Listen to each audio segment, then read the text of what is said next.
नमस्कार। हमारा और हमसे पहले की पीढ़ियों का बचपन कैसा था? बिल्कुल सोशल मीडिया, टीवी, मोबाइल इनसे रहित था। इसीलिए हमारा मानसिक विकास होता था और हम खूब खेलते थे, तो हमारा फिजिकली डेवलपमेंट भी अच्छे से होता था, यानी हमारा शारीरिक विकास भी अच्छे से होता था और हमें कोई डिप्रेशन नहीं होता था। ना तो हमें डिप्रेशन होता था और ना ही हम बहुत ज़्यादा अग्रेसिव होते थे खेल खेल में। जिससे झगड़ते थे उसके साथ ही हमें खेलना अगले दिन और प्यार हो जाना। परिवार भी परिवारों की तरह रहते थे, क्योंकि एक दूसरे से घुलते मिलते थे लोग, तो उनको सोशल मीडिया की वजह से अपने अपने में सब मगन नहीं रहते थे। ना ही हमारे मोटे मोटे चश्मे लगते थे। चरित्र निर्माण हमारा अच्छा ही होता था, क्योंकि हमारे बड़े हमारा चरित्र निर्माण करते थे, सोशल मीडिया नहीं करता था।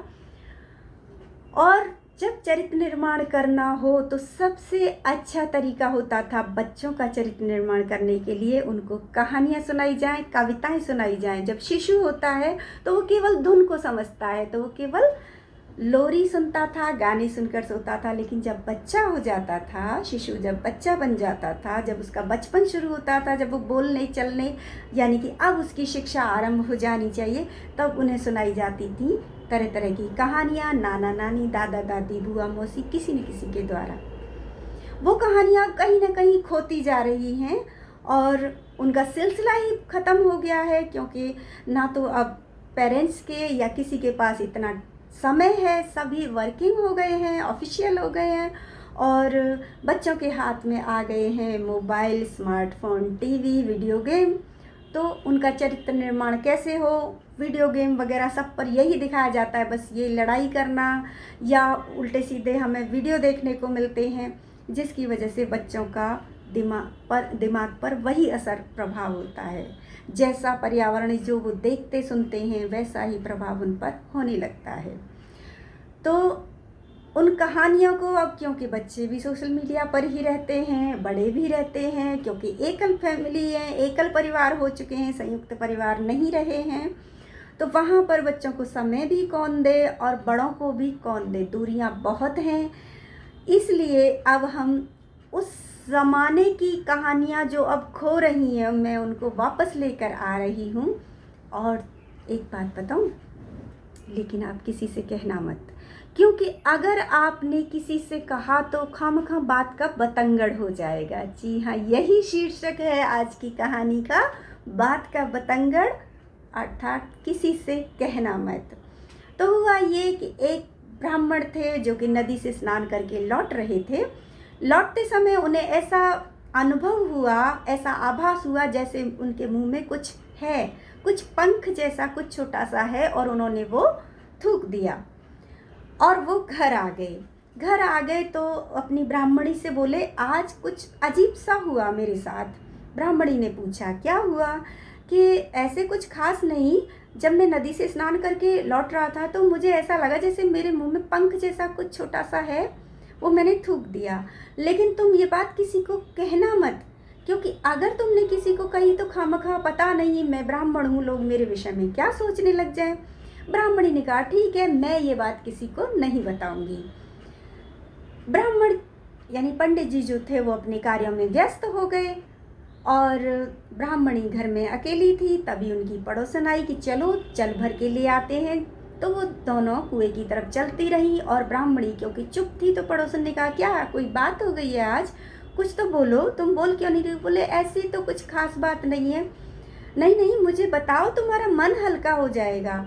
उसने कहा, हाँ बता तो दूंगी, मगर तुम किसी से कहना मत। अरे मैं तो तुम्हारी सबसे अच्छी सखी हूँ, मैंने आज तक तुम्हारी कोई बात बताई है? तो ब्राह्मणी ने कहा, हाँ ये बात तो है, तुम तो मेरी सखी हो, तुम कोई अलग थोड़ी ना हो, तुमको मैं बता सकती हूँ, लेकिन देखो ध्यान रखना, पंडित जी ने मना किया है, किसी से कहना मत। स्त्री ने कहा, ठीक है। पड़ोसन ने कह दिया कि मैं नहीं कहूँगी। तो ब्राह्मणी उनसे कहने लगी, आज पता है क्या हुआ कि पंडित जी कह रहे थे कि वो जब नहाकर आ रहे थे तो उनके मुंह से पंख निकले। कि अच्छा, पंख निकले? बगुले बगुले के होंगे। लेकिन देखो, तुम पता नहीं किसके, लेकिन देखो तुम कहना मत, तुमने मुझे वचन दिया है। कि बोले, नहीं, आश्वस्त रहो, मैं किसी से नहीं कहूँगी। ब्राह्मणी हल्की होकर अपने घर चली गई और पड़ोसन अपने घर पहुंच गई। घर पहुंचते ही वहाँ उन्होंने अपने पति से कहा कि पता है, एक बात बताऊं, लेकिन देखो किसी से कहना मत, मैंने ब्राह्मणी को वचन दिया है। कि बोले क्या बात क्या हुई, बताओ तो सही। तो पड़ोसन अपने पति से बोली कि आज पता है क्या हुआ, पंडित जी जब नहा के आ रहे थे ना, तो उनके मुंह से ना बगुला निकला था, बगुले के पंख निकले थे। अच्छा, सच में? हाँ, लेकिन देखो ये बात तुम किसी को बताना मत, तुमने मुझे वचन दिया है, वरना वो ये सोचेगी कि मैंने ये बात किसी को बता दी। तो ठीक है, और आप तो मेरे पति हो, अलग थोड़ी ना हो, इसलिए मैं आपको बता रही हूँ।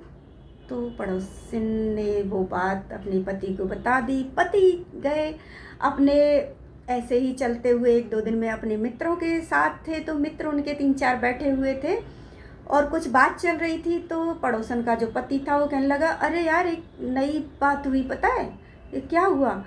पता है क्या हुआ, हमारे जो पड़ोसी है ना पंडित जी, उनकी वो जब नदी से नहा के आ रहे थे, उनकी पत्नी ने बताया कि जब वो नदी से नहा कर आ रहे थे तो उनके मुंह से ना बगुले निकल रहे थे।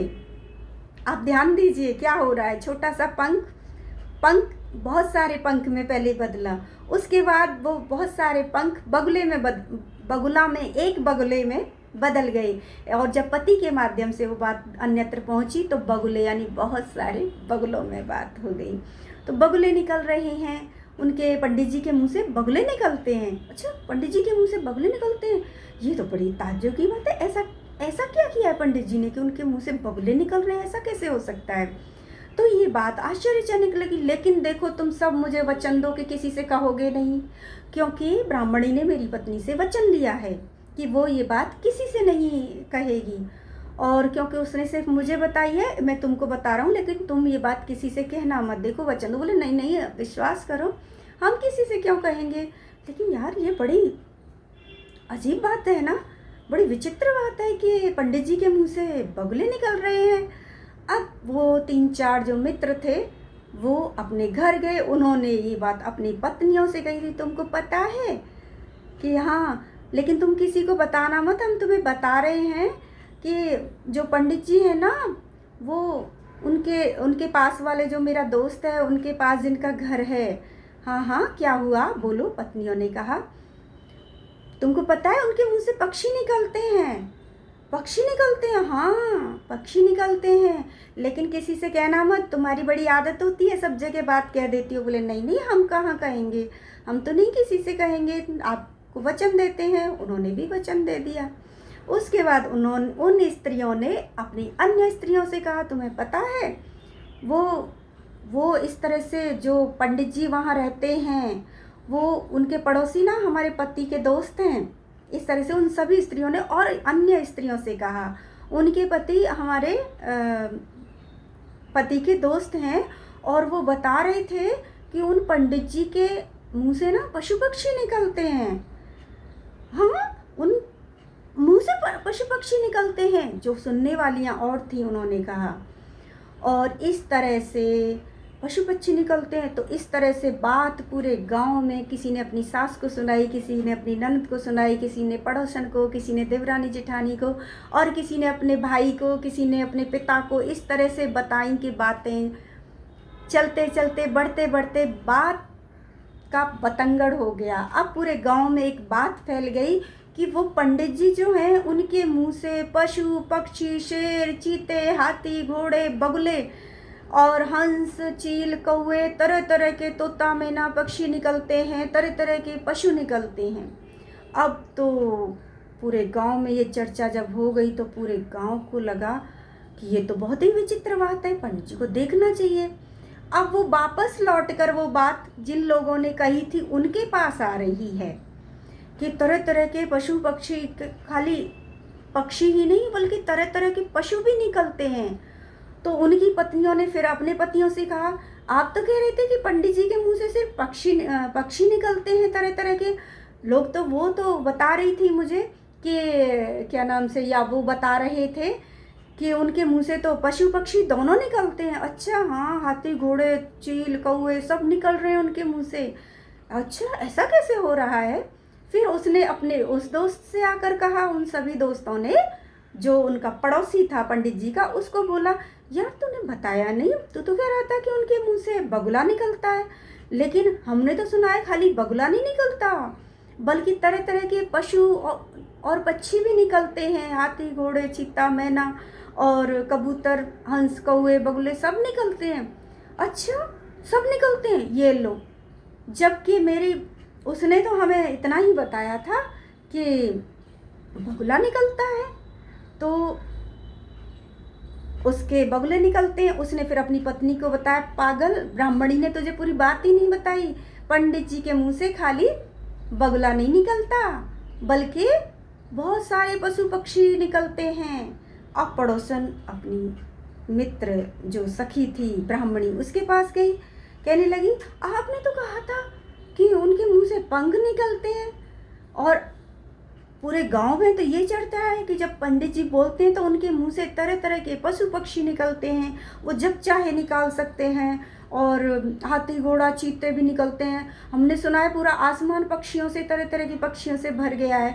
आपने तो नहीं बताई थी, एक बार फिर से करवा के दिखाओ ना पंडित जी से हमें। ये कहते हुए बार बार कभी कोई आने लगा, और पंडित जी ने जब ये बात सुनी तो उनके होश उड़ गए, और उन्होंने किस किस को समझाऊं, कैसे कैसे समझाऊं, ये तो बात का बतंगड़ बन गया। तो जब तक ये बात शांत नहीं हुई, पंडित जी अपनी गठरी उठाई और दूसरी जगह चले गए, और तब लौटे जबकि ये बात पूरी तरह से शांत हो गई। तो जब हम किसी को कहते हैं कि किसी से मत बताना, तो वो बात उसके लिए एक बोझ बन जाती है, भारी हो जाती है, कि वो उसको रख नहीं सकता अपने पास।